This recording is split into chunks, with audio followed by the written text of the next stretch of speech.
Hello and good afternoon or good morning, whatever the time of the day it is that you're listening to this. This episode did drop a little later than usual, but let's get right into it. Let's talk about the chakras. People say the word all the time, and it's not complicated.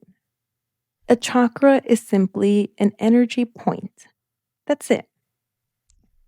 Think about it, maybe a little universe living inside of you, or a wheel of light that's always spinning, always moving, pulling life force in and radiating it back out. Some people call it prana, some people call it chi, some people just call it energy. But at the end of the day, it's the current that keeps your soul alive in this body. And that's the key. Chakras are meant to spin. They're not stagnant. Imagine it, like I said, like a little galaxy inside of you, spiraling clockwise, pulling energy in and out. And when they spin freely, you feel balanced. When they slow down or get blocked or even spin the wrong way, that's when you start to feel off, whether that's emotionally, physically, or spiritually. And we usually talk about the main 7 chakras. And those are the ones that I focus on when we do Reiki as well, or any Reiki practitioner, because they line up from the spine, from the base, all the way down to your head, which is the crown, or up. And each one holds a frequency, a color, but also a lesson in your life. And let's speak about the 7. For example, the root chakra, right at the base of the feet. That's for survival, safety, and being grounded. Your sacral chakra, that is right below the belly button, your area of creativity, sexuality, pleasure. And then we have the solar plexus, my favorite one to focus on whenever we do Reiki, because in your solar plexus, that's our willpower, that's our confidence, that's our life force energy. We can get that wheel spinning, we can kind of maybe get that inner epiphany of maybe getting yourself or actually activating yourself, that inner strength. When we focus on the solar plexus, that's such a potent energy center that one instantly feels whenever energy is moved there. If you've been to any of my sessions, you know what I'm talking about. Now, the heart chakra, of course, self-explanatory. That's for love, compassion, forgiveness.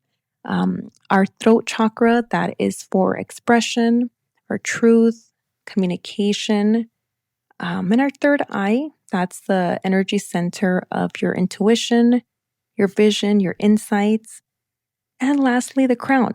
That's your connection to source or to spirit, God, the creator, whatever it is we want to call it. But there isn't just 7 chakras. That's the same. That's the main energy center. But it's like saying the human body only has 7 veins, right? No, energy is way more infinite than that. And ancient texts say that we have 114 chakras in the body. Portals, nodes, points where energy intersects and then also spins. But out of those, 108 can actually be worked on. And then the 7 are considered to be the major ones because they're the ones that kind of anchor so much to this human experience. And let's clarify, chakras are not just some woohoo thing. No, they're connected to real parts of the body, to glands, to hormones, to nervous system hubs. And, science is slowly starting to make this be known, catching up to what the ancient texts already knew, that we're not just bodies, we are energetic systems. So when you hear people say clear your chakras or activate your energy centers. It's not just for the vibes. I mean, it can be. Just kidding. But no, it really isn't just for the vibes. It's not just about feeling like zen or mellow. It's literally tending to your spiritual hygiene. Like the same way you brush your teeth, you shower, you can clean and align your energy body. Because here's the thing, and some of you may know this, some of you, this may be a whoa, but it's real. And I think we've all lived to experience that. Um, every interaction you have, a conversation, a thought, every trauma, every emotion, right? Emotion is simply an energy in motion. It leaves an imprint, and some imprints uplift you, and some do weigh down. And over time, energy can get stuck or stagnant or heavy in certain energy centers, in certain chakras. And when that happens, it doesn't just affect your mood, it affects your nervous system, your decisions, maybe your relationships, or even your physical health. Because, look, for example, if your root chakra is blocked, you might feel anxious, unsafe, ungrounded, even if everything in your life looks, quote, fine. And if your heart chakra is heavy, maybe you might find it hard to trust or to even love or receive love. And if your throat chakra is closed or blocked or stagnant, whatever the word is we want to use, you may feel misunderstood or afraid to speak. Now, imagine opening those centers. It's like opening the windows to a stuffy room, right? And then the air flows and the energy spins again and you feel lighter or the room feels lighter. Same thing. The body will feel lighter once those energy centers are balanced. Your nervous system relaxes. It can help your hormones regulate. And my favorite, and it's so real, your immune system strengthens. Like your immune system strengthens. You're literally recalibrating your inner like ecosystem. Think about it. And it's it's crazy that a simple breath work, a sound frequency, a meditation, a Reiki session, any kind of these mindfulness or energy healing modalities can literally shift the way the energy spins through your chakras. And that shift can change so much. It can change your mood. It can uplift and boost your immune system. And this is what this is what our ancestors knew, right? That energy work is essentially health work too. And clearing your chakras it isn't just spiritual. It's cellular, like at a cell level. Um, Clearing your chakras can tell your body you're safe. It can tell your heart, like, hey, we can open that again.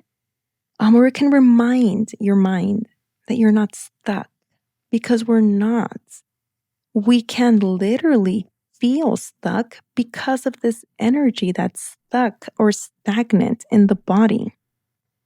And this is why spiritual hygiene is so important, because it's really about remembering your wholeness, not fixing you, because you were never broken. I've said this before, right? You're not broken. We're not fixing anything. We're reminding you. It's like brushing the dust off, right? Clearing the static and letting your natural light move again. And you're not just flesh and bones. You're galaxies in motion. And when your chakras are spinning and they're balanced and flowing, you're not just surviving anymore. You're living in your fullness, maybe in your truth. You feel the lightness in your body, in your mind, in your heart. And that's what this is all about: inner healing and balance, and remembering the energy you already carry. And that's something that we have to remind ourselves. It's so real. We can get sometimes so lost in the heaviness of this world, and we think we need something to fix or to help us fix something. When in reality, what if maybe all you need is to remember? Remember the peace that you once carried. Remember the lightness that your body once felt. And if that hasn't been something that you felt or you have felt in a while, I really encourage you to move some energy, to get those energy centers balanced so they can start spinning as they should.